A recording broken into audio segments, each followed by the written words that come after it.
Hey Insta fam and YouTube fam, because I'm going to upload this to YouTube as well. Today is Monday, June the 15th, I believe, 2020. Hey the adventurer. Hey Jolie, so nice to see you, dear. Hope everyone's doing well. The world continues to be crazy, and we continue to hold it down into a place of responsiveness and peace within as much as can be possible. We take things in, transmute them, learn about them, and then shift it in our own personal lives, in the conversations we have behind closed doors, in the calling out of people not living in integrity, and also by finding the pieces of ourselves that are still in a world of brainwashing or prejudice of something. Basically, whatever's keeping us small. So here's a little tuning fork for you.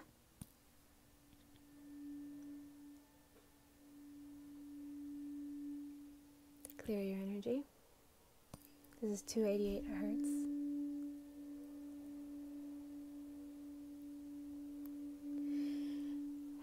All right, let's pull some cards. We're going to pull from 3 decks today for the week of June 15th. Juneteenth is later this week. I would love to invite everybody, no matter your race, to celebrate Juneteenth. If you don't know what it is, look it up. It's on June 19th.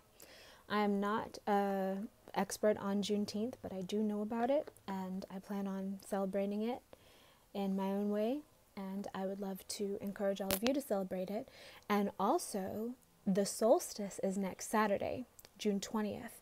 So as a little pre-run for the United We Stand for Peace Mass Peace Meditation on July 4th, we're going to do a mass earth honoring and healing meditation on Saturday with a group call, an open Zoom call for anybody who wants to be part of it a day or two later. Let's see what you guys are saying. Hey Gatekeeper, lovely to see you. Hey Jamar. All right, so first, actually I don't want to pull this deck first. First, let's pull a tarot. So we're going to pull a tarot card, and then we're going to pull a Lenormand card, and then we're going to pull a Kuan to cover what is actually happening behind the scenes, what's happening in the physical realm, and focus on healing and holding the light. Okay, first off, we shall pull a Tarot Illuminati deck. And speaking of 2 things. A, I'm going to be focusing the Darkwood Tarot for next month's monthly Magic Book Club. The book On Blooming by Shelley is the current book club book. So go check out my Instagram feed if you want to find out more about that. There are a couple excerpts and how you can get it, because this one's not on Amazon. You have to go to a different spot to get it. And next month, I'm featuring the tarot deck. And also, I am on the hunt for beautifully illustrated oracle decks featuring people of color. In many of the oracle decks I have, there are some people of color. Like this deck has 4 different kind of nationality vibes on their different suits. But it is a heavily lighter skinned. I think one of the groups is like Asian, one of the groups is like Middle Eastern vibes, and none of them are pointed out. It's just looking at the illustrations. So I would love to find some really beautifully illustrated oracle decks or tarot decks of people of color. So if you guys know of any, please DM me about it, if it's on IG, or comment, because I will post this later. Or if this is on YouTube that you're seeing this, please comment and send me recommendations, because I would love to have some more. It's interesting how we're coming to this revolution in the way we treat ourselves and each other, and things that have been in plain sight for so long are coming up, and we're no longer having to say, well, yeah, that's kind of the way that it is. We're saying, fuck the way that it was, and let's change it and do something better. Okay, so setting the intention that you guys get exactly what you need out of this, that it'd be helpful, calling guides to assist. Of the highest truth and love, of course. All right, so this week we've got, of course, the Death card. I don't even think that I need to read the description of this one. This does not mean a physical death, and this is actually not a particularly gnarly card. If you know about tarot, then you already know this, but there are a few cards in tarot that make me go, ugh, when I pull them. One of them is the Ten of Swords, where basically you're stabbed in the back, and it's like, yeah, the worst has happened, deal with it.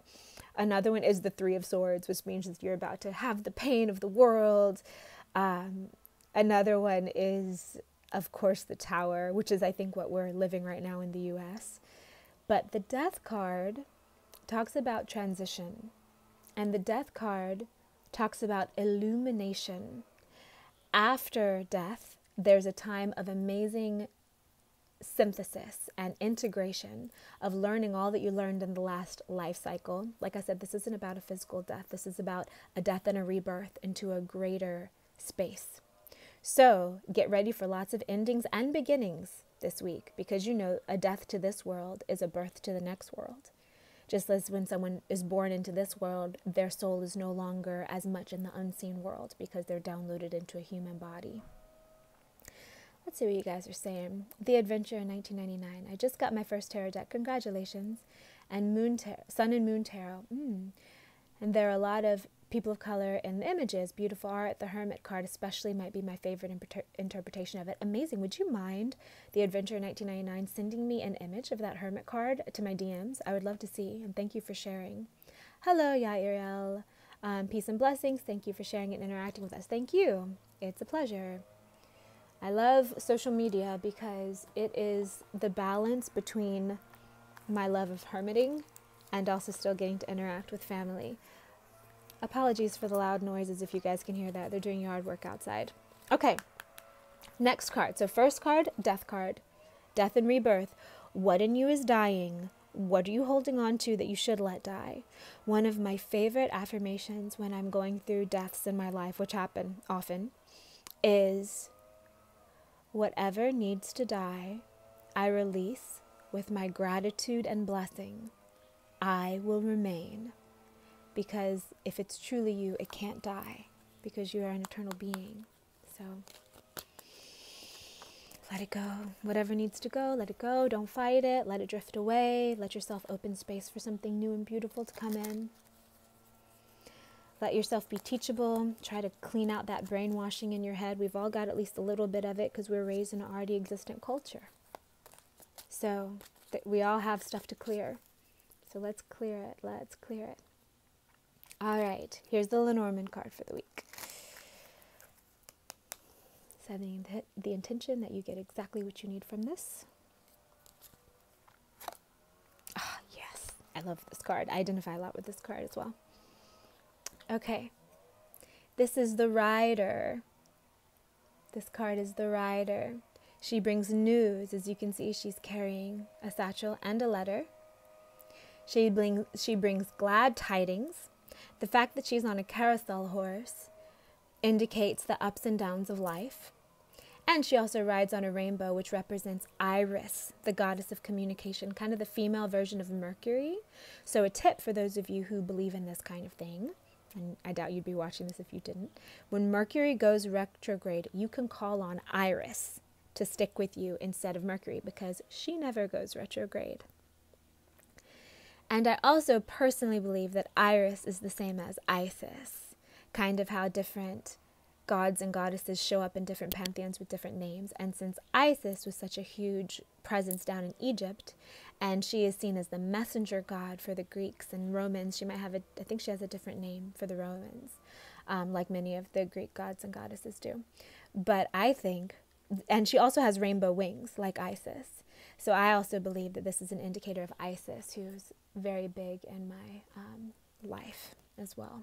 So yeah, glad tidings coming. Will you be receiving the glad tidings? Will you be bringing the glad tidings? Hopefully both. And so let's just take a little, and you know, glad tidings change, right?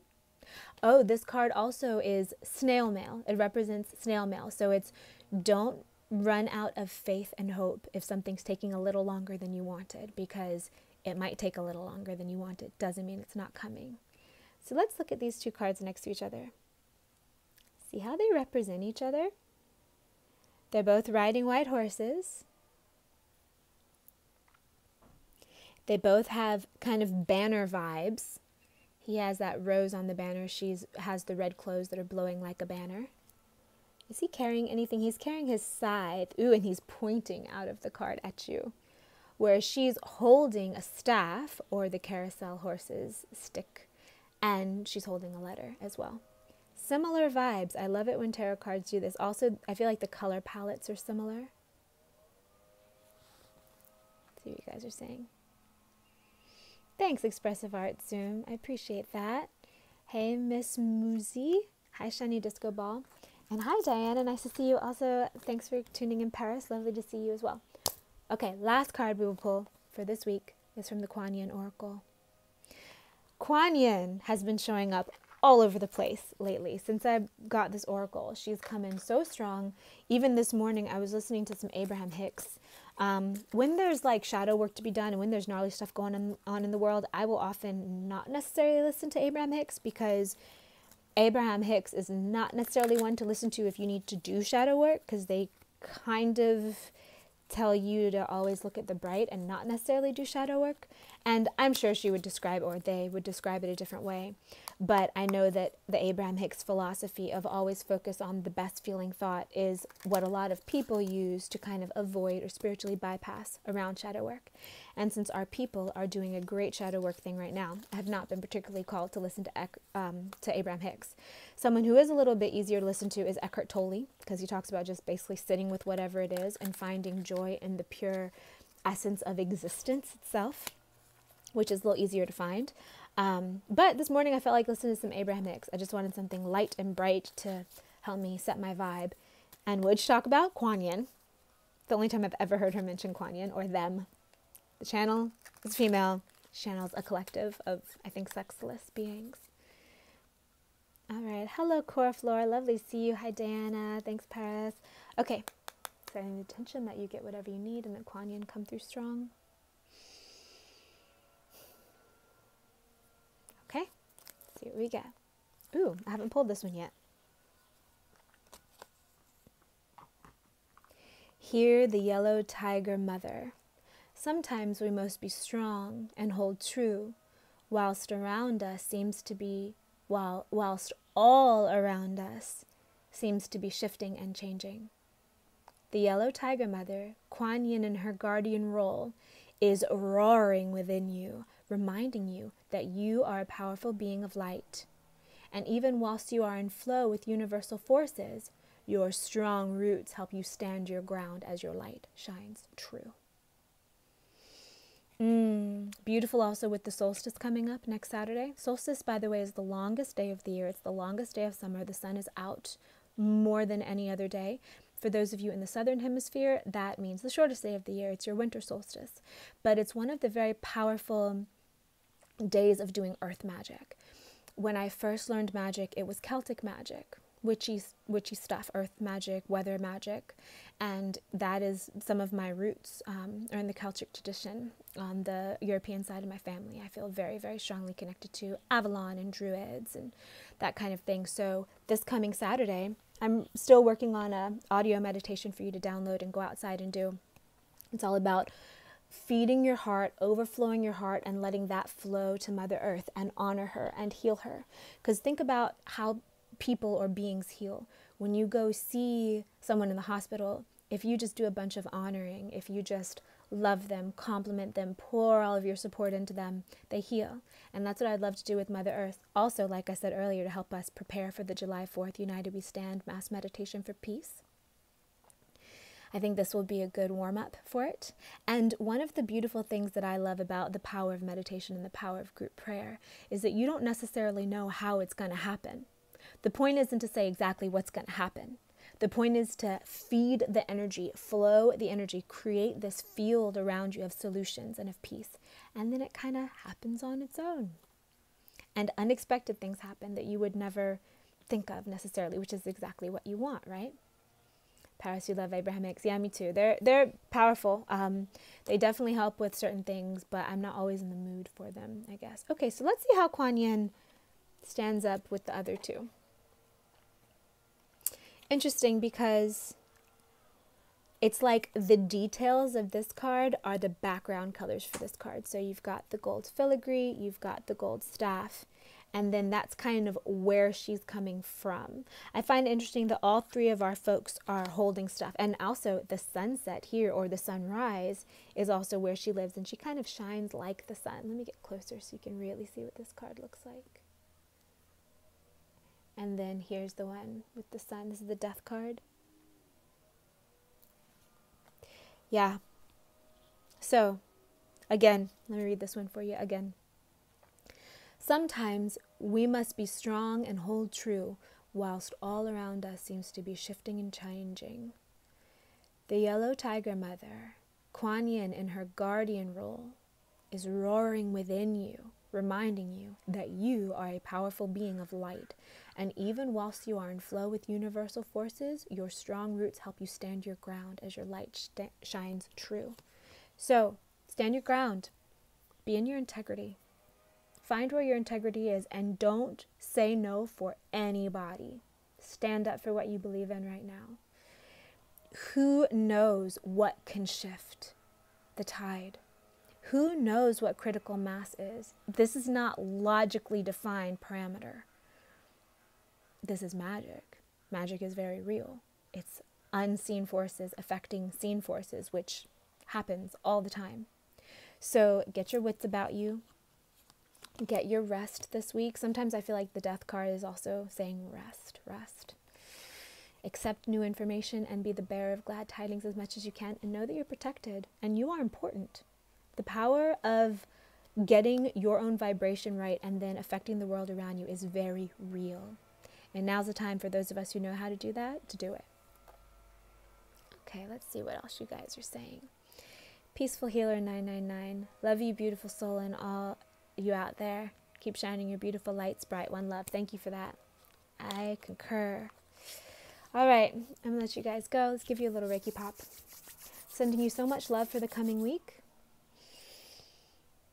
May you be supported. May you be nourished. May you feel clear. May you be able to support others after you support yourself. And may your world help you in supporting yourself. May our community come together. May we all weave our cultures and our hearts together to create what we're really supposed to be, a global community of love and respect, equality, virtue, discovery, creativity. Love, love, love, love. One of the things that I think is going to be really beautiful after these changes that we're making right now become the new normal is to see how all of the cultures are going to blend and combine.